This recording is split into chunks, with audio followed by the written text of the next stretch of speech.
Good afternoon, everyone. Welcome to the first of 3 sessions focused on knowledge exchange with disaster resilience experts from the international Caribbean. My name is Dr. Donya Frank-Gilchrist, and I'm a research oceanographer with the U.S. Geological Survey, St. Petersburg Coastal and Marine Science Center. I am originally from Jamaica, and so it is my distinct honor and privilege to moderate this session on approaches to resilience from the international Caribbean, supported by the USGS Risk Community of Practice and the U.S. Agency for International Development Bureau for Humanitarian Assistance. The U.S. Geological Survey is committed to scientific collaboration, capacity building, global learning, and partnership. We recognize that many of the natural hazards impacting the Southeast U.S. and Caribbean are driven by regional scale processes that are coupled to those of neighboring countries. Therefore, they would be better investigated through collaboration with international partners across the region. We might all recall the devastating impacts of Hurricane Maria in Dominica and Puerto Rico in 2017, as well as other islands. In the Southeast U.S. and Caribbean, we share similar vulnerabilities to natural hazards, and so it is quite fitting that the SCDRP has increased their geographic scope to the international Caribbean, because collaborating with our international counterparts is the only way to improve disaster preparedness and resilience across the region. The USGS develops and applies natural hazard science to improve safety and quality of life, reduce the impacts of natural hazards, advance real-time situational awareness, inform strategies for preparedness and resilience, and to support partners across the nation and around the world.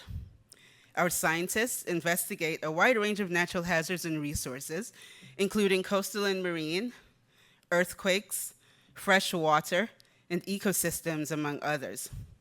In addition, our disaster assistance teams respond to earthquakes, landslides, and volcanoes around the world, jointly supported by the U.S. Agency for International Development. Our scientists are working together with local experts, decision makers, and community leaders to co-develop natural hazards resources so that they may be more accessible to stakeholders. Last year, we conducted several workshops with stakeholders from a range of sectors in Puerto Rico to discuss the accessibility of USGS resources. Based on recommendations through that effort, we developed a series of bilingual web pages on USGS natural hazards resources for Puerto Rico to make them more accessible.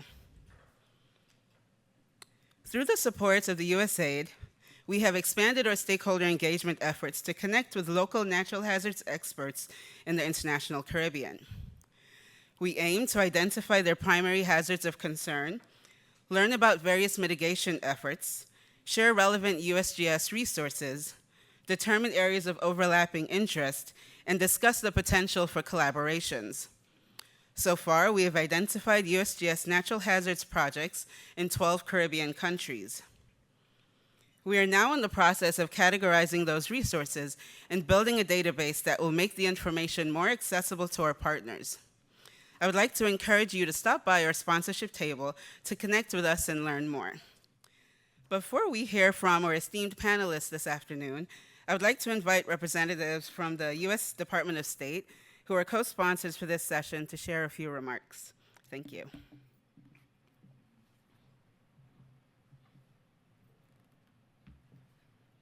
Hi, everyone. Thank you all for being here. I'm not going to take up too much of your time because I know we all want to hear from this amazing panel of experts.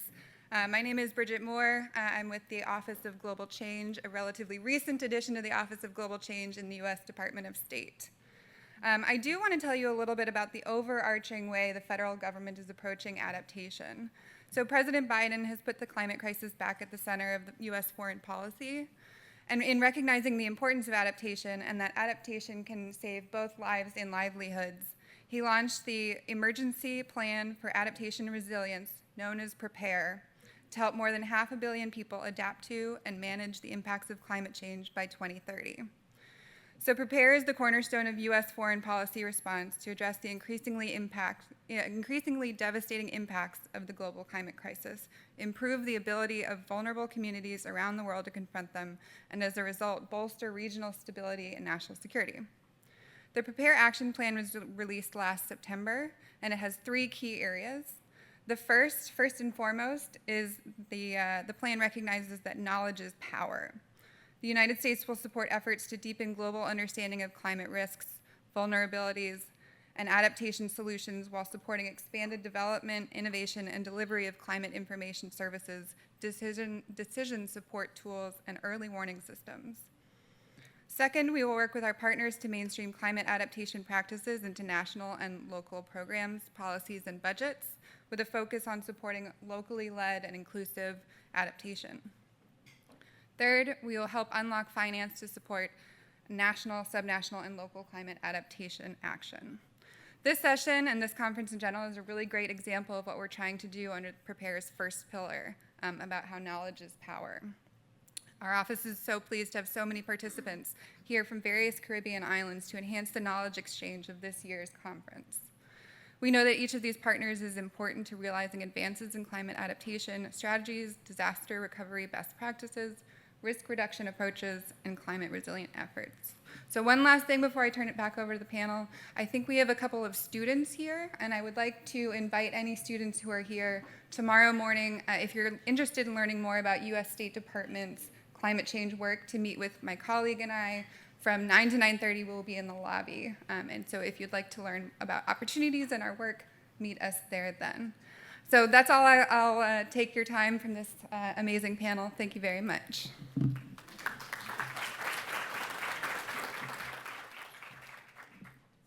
Thank you, Bridget.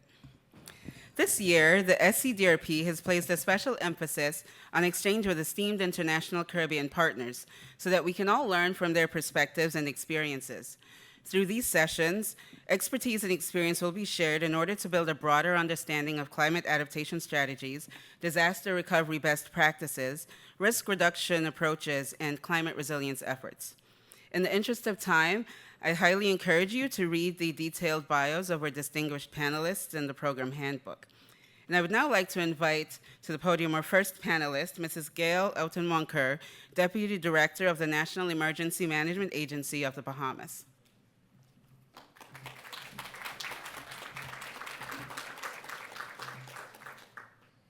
Good afternoon.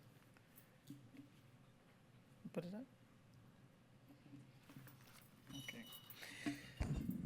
The Bahamas is one of the countries in Latin America and the Caribbean region most vulnerable to natural hazards, especially those related to climate.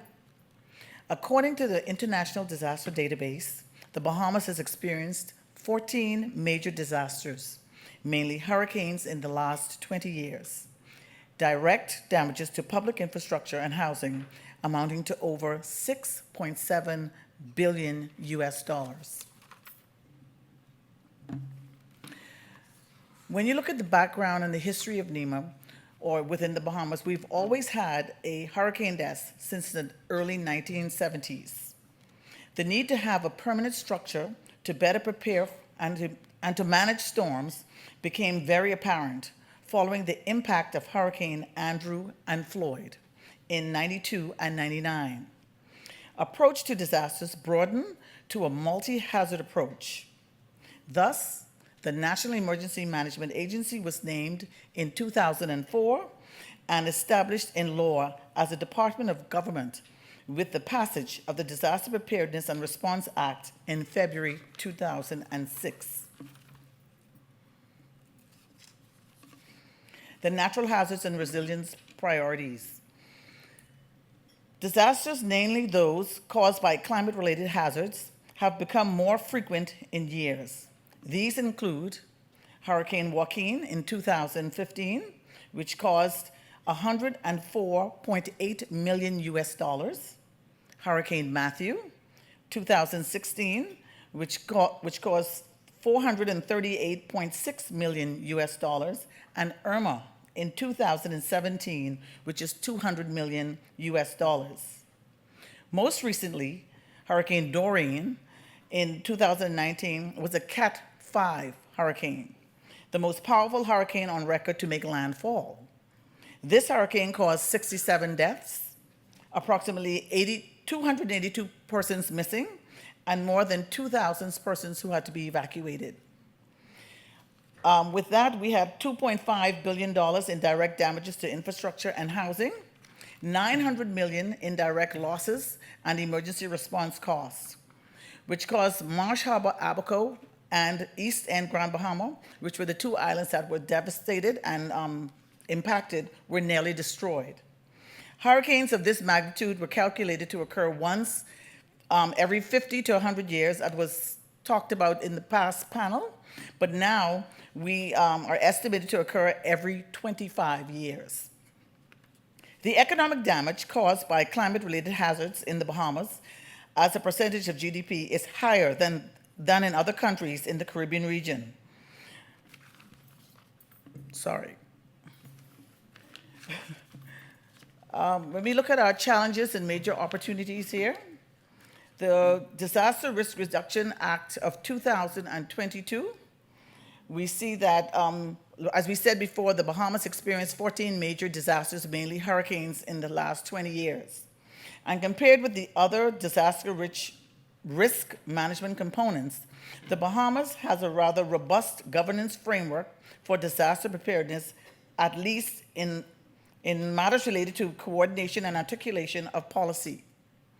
Thus, the Disaster Preparedness and Response Act of 2008 establishes, among others, an interinstitutional committee that provides advice to the National Emergency Management Agency, NEMA.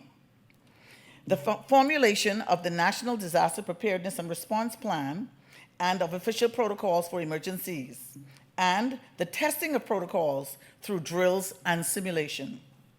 However, no legal mandate is currently established for the formulation of emergency plans by public bodies, the creation of operation of early warning systems, and the consideration of the special needs of certain groups with the population affected by disasters and emergency response provided by government, among others. The Bahamas DRM governance was mainly legislated by the Disaster Preparedness Response Act of 2008 and the Disaster Reconstruction Authority of 2019. Both acts combined still left the country with governance gaps that hindered the effects to build a more resilient Bahamian society to natural disasters and climate change. The DRM Act of 2022 hopes to narrow these gaps as we move forward as a country. The government's manifesto, our blueprint for change, outlined in point 3 as reconstruction and resilience, mandates strengthening and the governance framework for disaster risk management. Strengthening of the general framework of governance for DRM, the main policy commitments in this component include approval of the legislation to provide for a more effective and comprehensive DRM policy that, in addition to preserving the good practices in the existing legal framework, features the following quality attributes, among others: the establishment of the responsibility framework on DRM for all government levels and government processes, the establishment of a comprehensive and set of instruments for implementation of the DRM policy, the articulation of the DRM policy with other sustainable development-related policies, such as climate change, adaptation, water resources and management, and land use planning, among others. Thank you.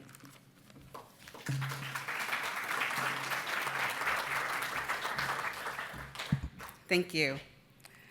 Our next panelist is Mr. Rasheed Pinder, who's the Program Officer for Preparedness and Response at the Caribbean Disaster Emergency Management Agency.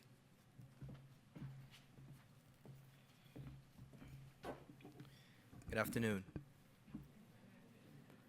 So this afternoon, I'm going to take you guys through a brief overview of the CDEMA mechanism and how we operate within our participating states. I'm going to take you through a preview of the hazards we deal with within the participating states, the measures we utilize to build resilience, and then a little bit on the challenges and the opportunities.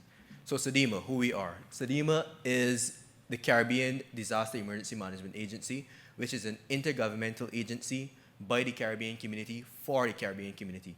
Originally established in 1991 as CDERA, the agency first focused on the response element of the disaster management cycle, transitioning in 2009 to focus on comprehensive disaster management, realizing the challenges, the gaps, and the issues. Now, in 2021, there was a review of the CDEMA mechanisms, and this review came from the impacts from prior years, 2021 and before.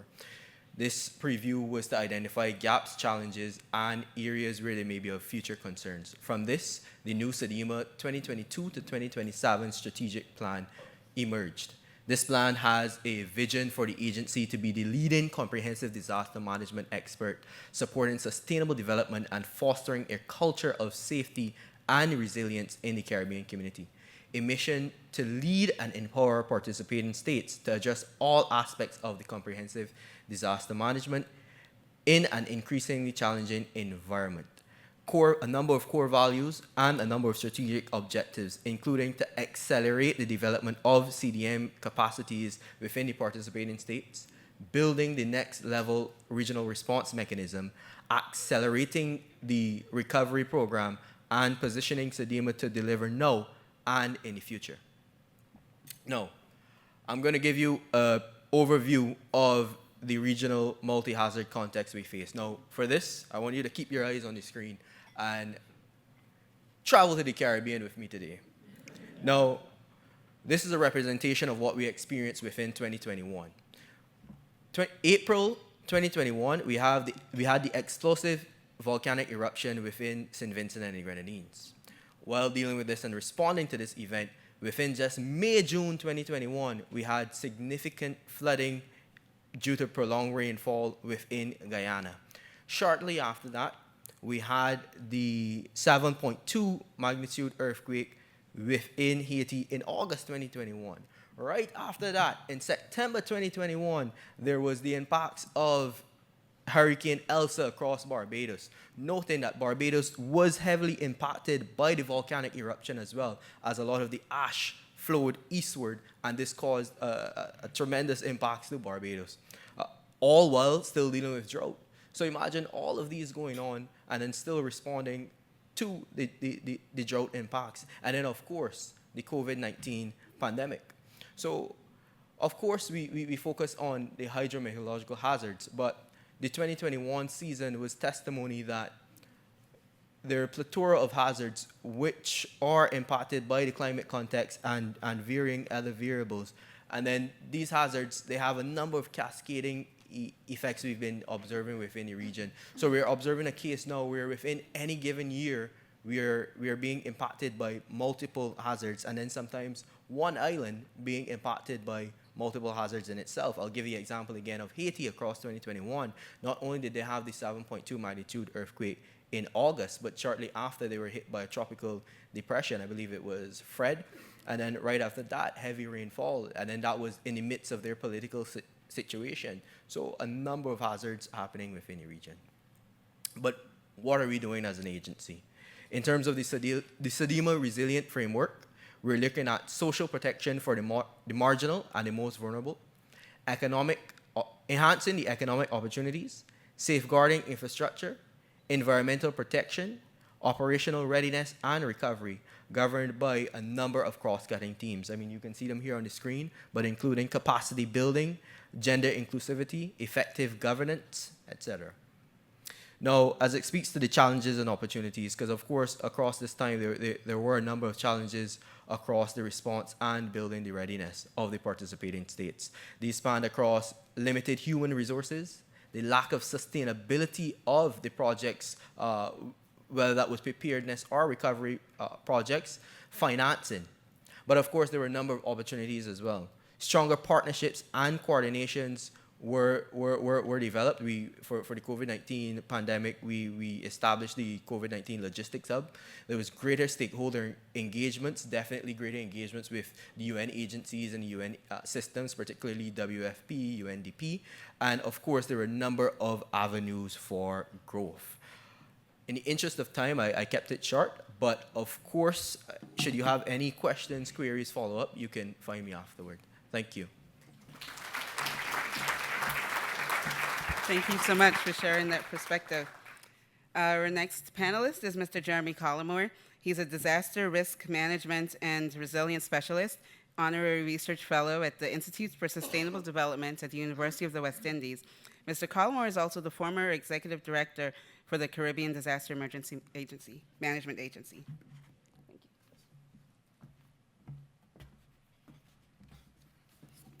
Good afternoon, all. Thank you, Moderator. The University of the West Indies, I'm very pleased to share with you an overview of this institution. This year, we are proud to celebrate 75 years of service and leadership in higher education institution support for development in the region. You want to join us in celebrating the University of the West Indies? Thank you very much. We have a student population of approximately 50,000 persons, 50,000 students across 5 campuses. We are globally active with spaces in at least 5 regions, and we are a very activist university and CIS engaged. We operate in an environment in which hazards and development interface is a reality, and the setback and the economic consequences, as implied by Rasheed, are quite evident. Hurricanes Irma and Maria, followed by Hurricane Donya in the Bahamas in 2019, articulated a concern about the existential threat to our small island developing states. And that is the context that has given rise to the Universities of the West Indies Resilience Initiative. We are seeking to articulate a platform of support to assist those countries in elaborating the political proposition or value proposition of a resilient Caribbean state. And therefore, we recognize it's very important to understand those risks and to communicate them to different audiences based on the need for decision and actions. We also recognize that we are not the only persons operating in that space, and therefore, we are collaborating with universities across the world within the framework of the International Association of Universities and the Association of the Commonwealth Universities. We are the founder of the Commonwealth Climate Resilience Network. So partnering as an integral part of our process. We have, and this is a very short list, I would say, approximately 30 specialized institutes, centers, and initiatives built around the issue of resilience spread across our university community. This is ways in which we are building partnerships with the countries and with other higher education institutions.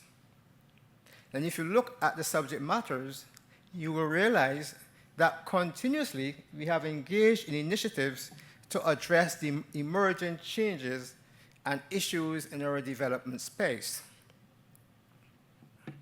So, how do we prioritize action in a very constrained resource environment and a multi-action space? So, we think, first of all, that higher education, knowledge, and research should help us to really transform behavior and action through the application of that knowledge to practice. Secondly, we recognize that these are not piecemeal approaches, So the blue economy and the green economy, they take place in one space. So how do we construct that information in a systemic way that can be holistically applied to decision making? We are using our tools, our data analytics, etc., to inform that process. And of course, humans' actions and human decisions are very important to that process. And that whole question of understanding the vulnerabilities and where they are puts people back at the center of that.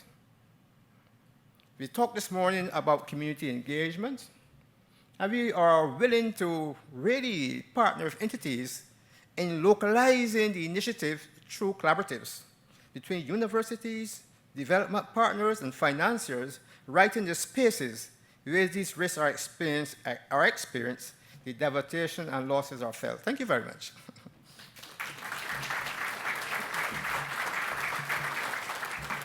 Thank you so much, Mr. Collymore. And our fourth panelist this afternoon is Dr. Colin Young, Executive Director for the Caribbean Community Climate Change Center based in Belize. Thank you. Good afternoon, everyone. Speaking right after lunch is never a good place to be, you know. I feel like I should be jumping up to get you woken up. First, I want to thank the SCDRP for the invitation to be with you today. I really appreciate being here.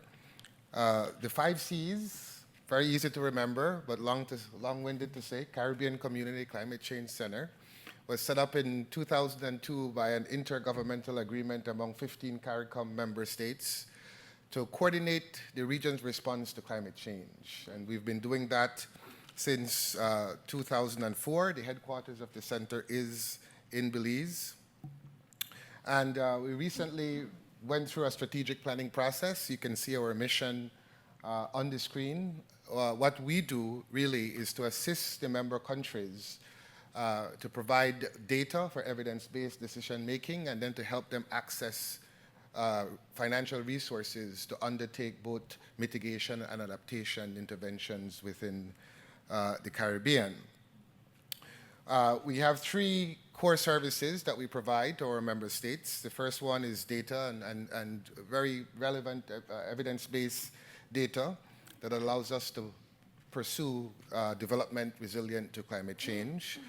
Over the last 15 years, we would have installed over 200 automatic weather stations across the Caribbean that provides real-time information to the Met offices, and it backs up at our clearinghouse at the center, which hosts the largest repository of Caribbean-specific climate information anywhere, and then also goes on to other institutes like the Caribbean Institute of Hydrology and Meteorology, who does the climate services work like projections for droughts and precipitation. And it's also utilized, I see Dr. Taylor here, as well from the climate modeling group in their modeling, downscaling information of global climate models to regional climate models.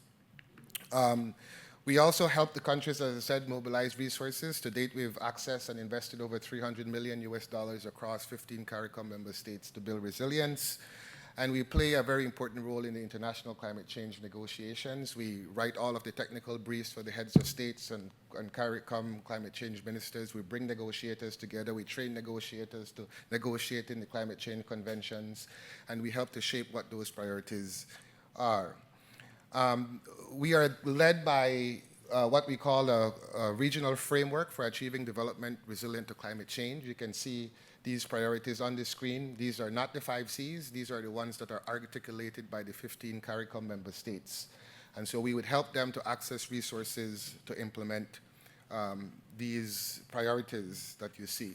We pursue projects primarily to build resilience. We've moved away from single sector projects, but we pursue projects that build resilience across multiple sectors like water, food, and energy. And for us in the Caribbean, energy is a key part of our adaptation resilience, not so much mitigation, because, you know, as a region, we are responsible for less than 1% of the global greenhouse gas emissions. But for example, in Barbados, we have $100 million in projects transforming the resilience of the water sector by using renewable energy to provide power when the power source goes down because of hurricanes and tropical storms. And so that gets water to critical infrastructure like hospitals and citizens using renewable energy. The actual mitigating option of it is extremely negligible. It's there for actual adaptation. And we also work with countries to also do things like drainage, to deal with floods. As you know, the amount of rainfall, our infrastructure is not built to accommodate the amount of water that falls in this short amount of time. Challenges, I will go, one of it is data. There are still quite a bit of data gaps that we need, and we're working to build that out to provide that information for decision making. And then, of course, the big issue, the biggest challenge is the issue of the cost of the financing and the scale of the capital costs. And I just quickly want to spend my last minute by saying the issue here is really significant. Why? Because the first issue is the debt to GDP ratio. Most Caribbean countries is significantly indebted, up 90% on average debt to GDP. And a bulk of that debt is because of climate disasters. In the case of Dominica, one hurricane, couple of hours, 220% of its GDP wiped out. 2 years before, Tropical Storm Erica wiped out 90%. Had Hurricane Maria hit the U.S. in terms of the impact on Dominica's GDP relative to the damages in the U.S., it would have been equivalent to about 44 trillion US dollars. That's the scale. Now, because you were a middle-income country, we don't qualify for concessional financing. And so on average, you're borrowing between 11 and 20%, right? And every year, you're losing between 7 to 10% just on a normal, non-major hurricane year. So you never get out of the hole. So this idea of building back better sounds really good, but in terms of how you afford it with the tax base that you have, it's virtually impossible. And this is where the loss and damage debate in the climate change issue and funding and concessional financing. And we're hoping by, for example, using debt instruments and disaster-linked clauses in loans so that when there is a disaster, countries should not be forced to pay back a loan or to rebuild your community. You should be able to get some liquidity to invest into rebuilding back better, and you extend the length of the loan so that you can then, nobody loses, right? You get back the money. So we are one of the most vulnerable areas in the world. We need to rebuild and build our resilience, but access to financing is absolutely a challenge, and we need access to concessional loans. We need to get rid of the GDP per capita criteria that qualifies you for concessional financing and move to a vulnerability index. Thank you.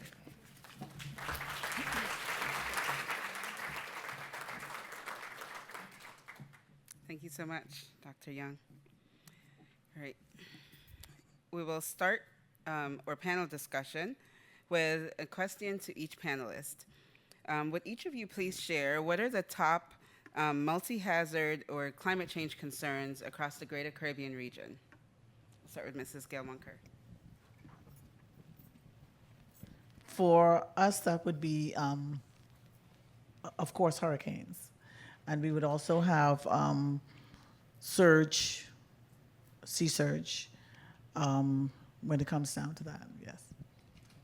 I share the sentiments of Gayle. Definitely within the region, I would say it is that of hurricanes. I mean, when I think about Hurricanes Irma and Maria in 2017, you know, 2 Category 5 hurricanes within one season, just 2 weeks apart, and the destruction that they caused. You know, when I think about 2019 and Hurricane Dorian Yes. on the Bahamas and the decimation that caused. When I think about the 2020 hurricane season, you know, producing about 30 named storms or so.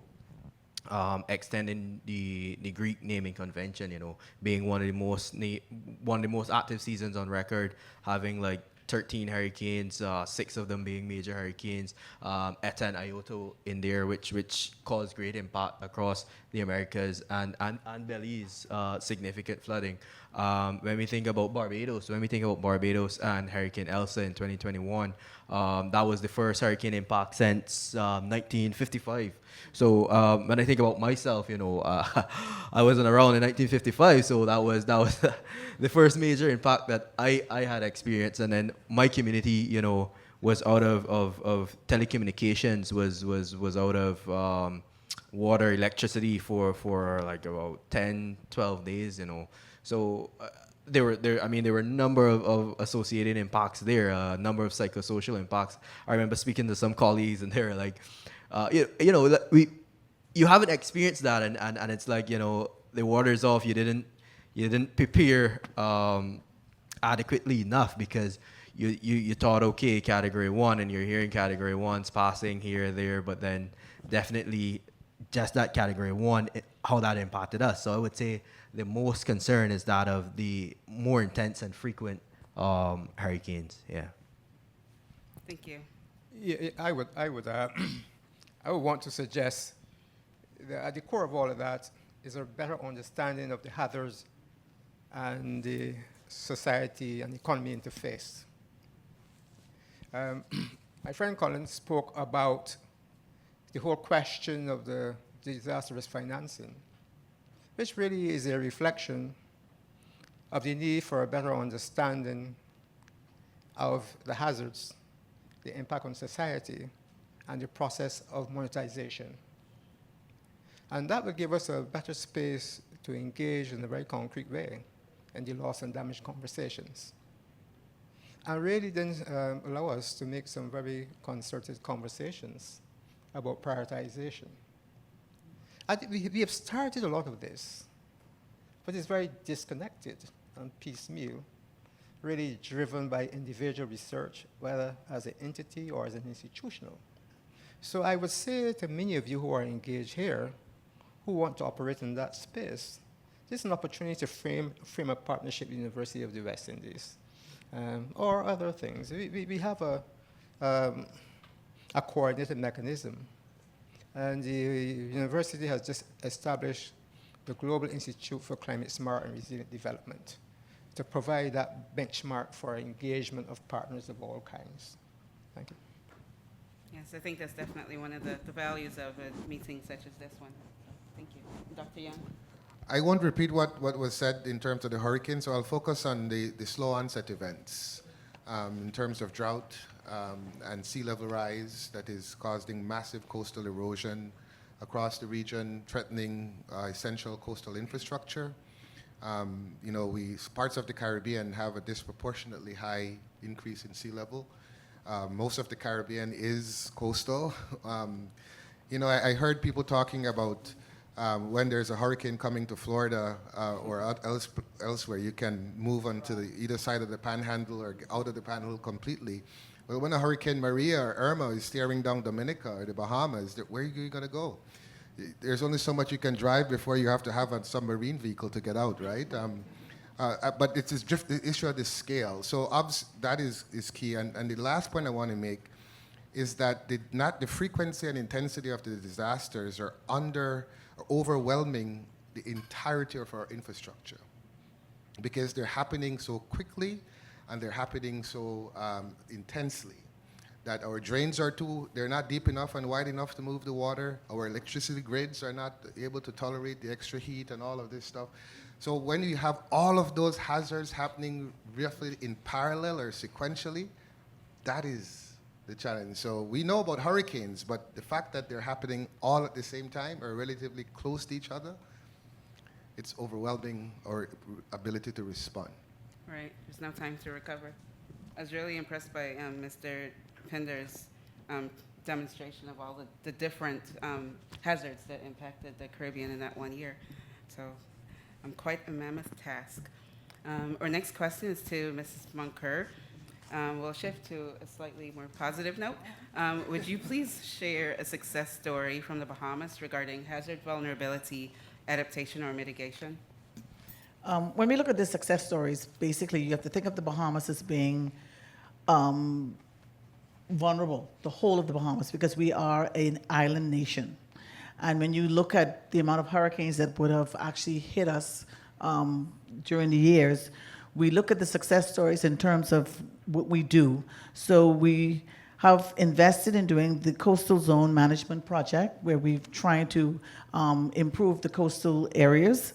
We also look at the reconstruction of the mangroves, because we know with the sea surge and storm surges and all of those things that are happening, we have to replant and rebuild and not encourage so much building on the coastal side of that. With all of that in progress, we've had partnerships with many other organizations, one that being the Pacific Disaster Center, PDC, where we would have done a baseline assessment for all of the islands so that you would be able to look at their vulnerable areas. And each island per se, or those persons living on that island, are able to look at what are my vulnerable areas and how could I now improve these areas and really buy into what we can do for ourselves on each of these islands individually, because all of the islands have different characteristics, even though when you look at the Bahamas, people said, oh, it's the Bahamas and all of the islands, but everything runs a little differently.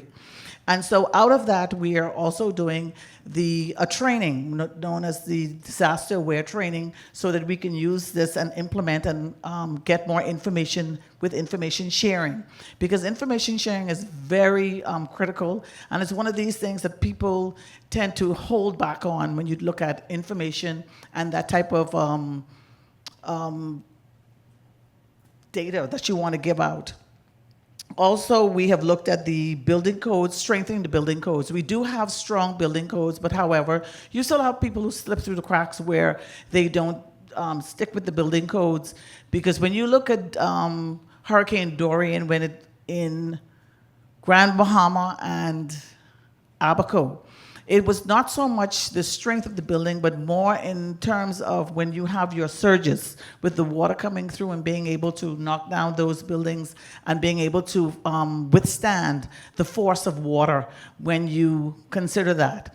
Also, we look at the zoning and planning, but where can we go? We are a coastal country, so how much more inland can you really go? So we're still going back to, like they say, back into the 1940s and 50s when you built more on stilts so that you could have the water going through, improving your restoration of the mangroves, again, like I talked about, and then also living more inland rather than directly on the coast, because we tend to have persons who want to have second homeowners. They want to really build in the water, not understanding that we are a hurricane zone, and that is very difficult. But when you think about those type of success stories, people are now understanding and buying into what it is that I have to do to make building back better, more sensible. Thank you so much for sharing that perspective. I think one thing that's really impressive with the Caribbean is how all the organizations work together when a particular country faces a natural disaster. And so, Mr. Pinder, would you please share what mechanisms CDEMA has in place to build the resilience of the Caribbean region against the climate crisis? All right, so I would have mentioned earlier that in 2009, the agency would have transitioned to focus on comprehensive disaster management. This approach is governed right now by the Strategic Comprehensive Disaster Management Strategy, which ran from 2014 and it's going to 2024. Basically, it was an assessment of the participating states, a number of stakeholders, and the priorities that emerged, etc. But it's basically an everyday approach to building resilience. It's an approach where it goes from the regional to the national to the community levels, across the areas of the disaster management cycle, from preparedness, mitigation, etc., to build our participating states. As it relates to our preparedness mechanisms to date, what we've been doing is ensuring that the participating states, we've been ensuring that they update their national disaster management plans and their hazard-specific plans to incorporate elements of the climate crisis. So, for example, noting that you may get that 1-in-1-year flooding, noting that you might get those more intense and frequent hurricanes, noting that the multi-hazard context, especially during 2020 and the COVID-19 pandemic, integrating that in there as well. On the preparedness lens, again, having a number of exercises, both tabletop and functional, to prepare us to become more ready and more resilient overall if indeed these impacts that are exacerbated by climate change do occur. As it relates to our response mechanisms to build resilience. There's that of the regional response mechanism, which has been accelerating or transforming over the years again to incorporate climate change and those climatic effects and ensuring that we have our deployment teams on hand who can be activated for any emerging hazards. There's a huge recovery program as well.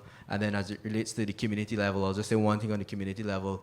There's a huge Safe Schools program right now that's focused on building, one, the infrastructure of the schools within the participating states, but then two, and I think most importantly, the education and the awareness of the youth and those who will be the future leaders within the space, sort of building the resiliency of the minds and of the people to then build the resiliency of the system.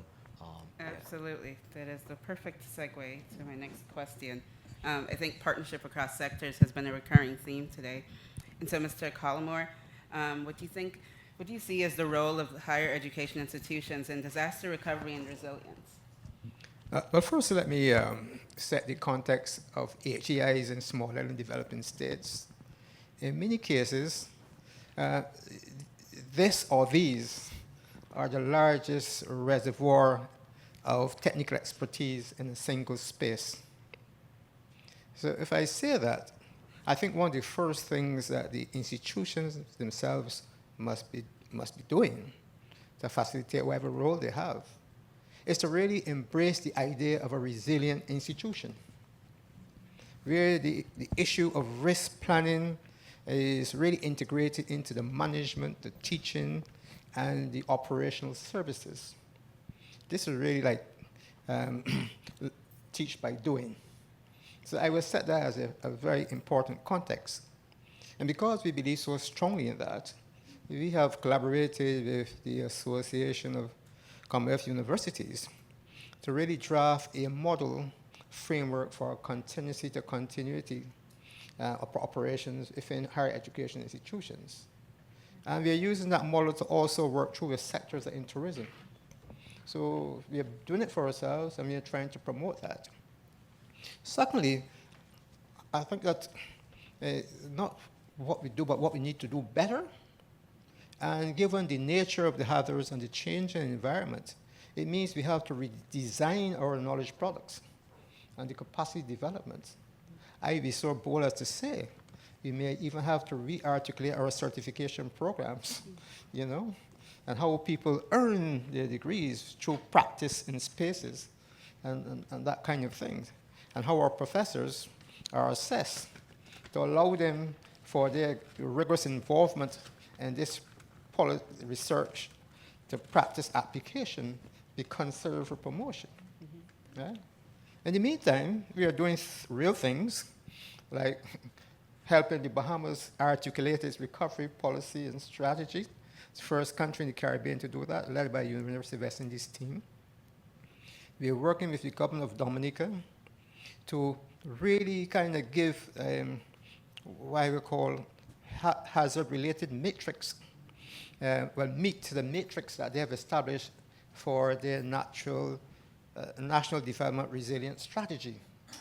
And so they have taken the leap, but they do not know what they have. That's the first experience they're going. So we are working with them to articulate that. And these are the kinds of things that we are doing, and we can do more of, but we have to rethink what a HEI as a key resource in small MDCs should be doing for itself. Right. Thank you. Absolutely agree. And I'd just like to add, I think a lot of times the academic researchers are on the forefront of investigating these hazards from a scientific perspective, and so they have the knowledge. So definitely need more collaboration to share that information to the decision makers. And Dr. Young, would you please discuss the role of timely and relevant data in the effective preparation and response to climate-related hazards in the region, and how the 5 Cs is working to fill existing gaps, if any? Thank you very much. Three areas I think timely and relevant data is important. One is obviously we need it to design better early warning systems. to be able to advise our citizens in real time about what they should do or shouldn't do with disasters that are approaching. The 5 Cs in terms of that is working, as I said, with the automatic weather stations. We have the only Caribbean-owned LiDAR capability with a grant from USAID, so we can do topo and coastal bathymetric work that can go into the storm surge modeling and also inform coastal planning and development. We need to get these messages out to farmers about droughts that are coming. We need to get information out to citizens to move out of flood-prone areas via text or other means that are quite available. So that's one. Second is obviously to inform how we design our roads or bridges and critical infrastructure.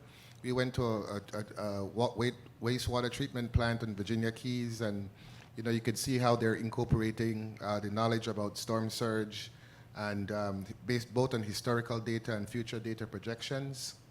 So that's key. And then 3, in terms of de-risking investment from the private sector. We need to crowd in private investment to build climate resilience in the region.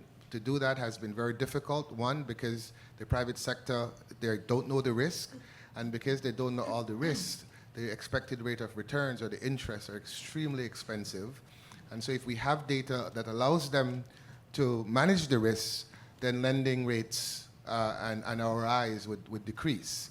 And then lastly, and this is self-serving for the 5 Cs, is that one of the biggest barriers to accessing international climate finance from a grants point of view, from places like the Green Climate Fund and the Adaptation Fund, and even now from some of the MDBs, is this idea of demonstrating what is called the climate rationale. There's an artificial distinction between development finance and climate finance, and the climate funds don't want to fund development because they think that's the responsibility of the state.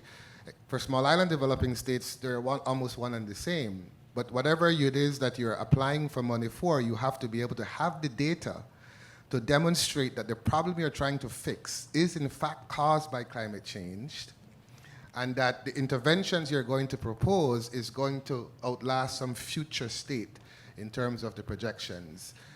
Very few Caribbean island states have data going back 30 years in the kind of high intensity that a lot of the donors want. So as we build the infrastructure of getting this data, not only does it have the benefit of improving early warning systems, improving your ability to build smartly and build back better, but it also allows entities like the 5 Cs, governments, and other entities to access monies to build back better in CARICOM member states. Very interesting, thank you. I think definitely a deeper knowledge of the hazard mitigation process and developmental challenges within the Caribbean will hopefully assist with some of those. I think we have time for one question from the audience before we wrap up. Okay, I see one hand over here. Is there a mic? Thank you.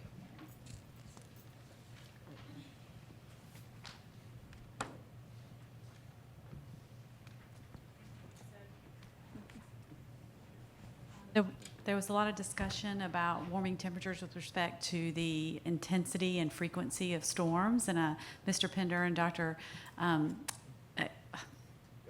Young, I'm sorry, mentioned drought, but I'm wondering if extreme heat is something that's on your radar as a natural hazard, just both for its human health impacts, but also for the stress that it puts on infrastructure, as Dr. Young also mentioned, with energy demand and everything else. So just wanted to.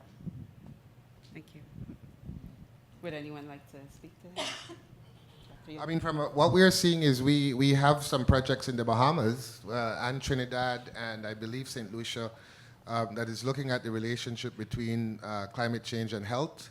And one of the issues is looking at the impact it's having on agricultural workers, construction workers, because of heat exhaustion.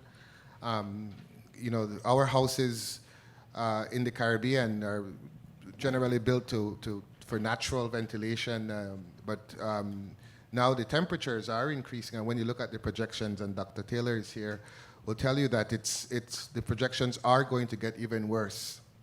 And already what we're finding is that the private sector, the construction industry, they're already modifying their behavior in terms of having workers work very early in the morning, have a much greater break in the hottest part of the day and working into the night. But we are getting a larger number of hotter days and hotter nights, and those numbers are going to increase. So I think you're going to see having to have OSHA standards that will have to be developed, and the design of our buildings, both public and individual housing, will have to now take into account these things. So it's not a front and center issue, but it's already happening, and we're seeing the impacts of it. Thank you. And to wrap up our panel discussion, I will ask one final question to all the panelists. What are the greatest areas of need to enhance regional climate resilience that you think collaborating with U.S. entities could help to accomplish? Obviously, funding, and more funding, training and funding, and partnership, lots of partnership and funding, partnership, training. And funding.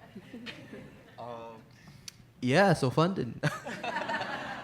But to add, I would definitely say the investment in human resources as well. So whether that's a case where it may be a partnership where experts from a U.S. entity comes in and trains with the local level or builds up that capacity, so then you can have a trainer, and then we can build a greater body of human resources within the region to support the region, and then that can be sort of a positive cascading effect. So that's what I would say. Thank you. Yes, there's significant initiatives by the U.S. government in the Caribbean, and there may be a need for us to have a conversation about rationalization to get the biggest impact. Even among those who are engaged in those spaces, they are overlapping, not necessarily the same. And that would allow, of course, for some opportunities also for the region for capacity building and even experience sharing. Because I think we learned a lot from small states. That when you localize the experiences that I heard described this morning by those counties, there may be some actual cross-sharing. Mm-hmm. And I would certainly want to encourage that as an outcome of this exercise, we start to look at those presentations this morning and what you've heard this afternoon to really identify one or two concrete things that can build an initial experience, engaging experience within the context of this framework. And then challenge the Assistant Secretary General to complement that effort. I would just say ditto.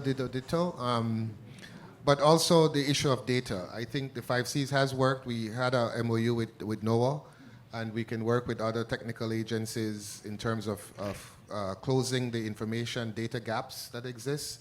It just happens to turn out that a lot of the tropical systems end up here anyways, and having that data sort of underground, very fine scale, high intensity data can really assist both NOAA and in our National Hurricane Center in terms of nowcasting with these storms.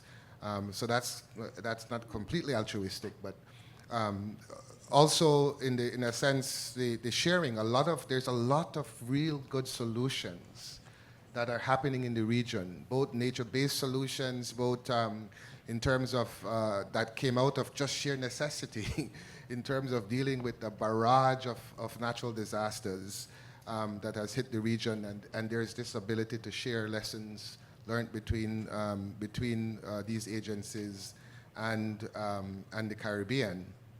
And then lastly, I think this idea of getting this information in a form and a way that is easily accessible to the users of this information. I think one of our faults, and I'm a scientist as well, is we often talk in a language that the average person does not understand. And especially when we start to talk about 2100 and 2200 and impacts over these long time horizons, while important, we lose a lot of people. And I think how we get that to citizen science, that really for people who want specific information, just let's get it to them in a very simple way. And I think we can work to get that done. Thank you so much for that perspective. I strongly believe that partnerships between the U.S. and the international Caribbean would definitely be mutually beneficial. So thank you so much for sharing your time, experience, and expertise. This is indeed an informative panel discussion, and we're looking forward to further discussions on potential collaborations between the U.S. and international Caribbean so that we can improve resilience across the entire region. Thank you.